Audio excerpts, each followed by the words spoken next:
Hello there, Chris, boiler installation specialist and bathroom installation specialist. Right, today, how to fit a flush plate. So, we've installed this beautiful bathroom, wall hung pan, toilet, and obviously we've got the flush plate to go on. So, how to fit a flush plate.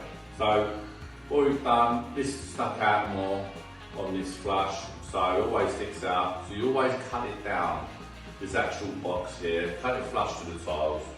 Using a multi-tool is easiest. So we cut out flush to the tiles, we've taken this protection off, that gets thrown away, and this is what you get at the bottom of the flush plate. So we've opted for white, the customer, just to match the toilet, etc. So all you do here, this is a geberit, so it's nice and easy. So you put it into place like so. They can be a little bit fiddly, so persevere. Okay, we're going to matching up with the holes and things. So what you do here, you put this, got to match up that hole there, and then click into place, and that clicks. And then on your left hand side, this is just what keeps it to the wall. And then there, click, there you go. So that's nicely there. So now what we want to do, now these ones, they have little snap off bits. So if that gets too close to the actual back of the system, it's not going to flush. Just by judging that, if I put that into there, yeah, it's not flushing, it's just hitting the back of the system.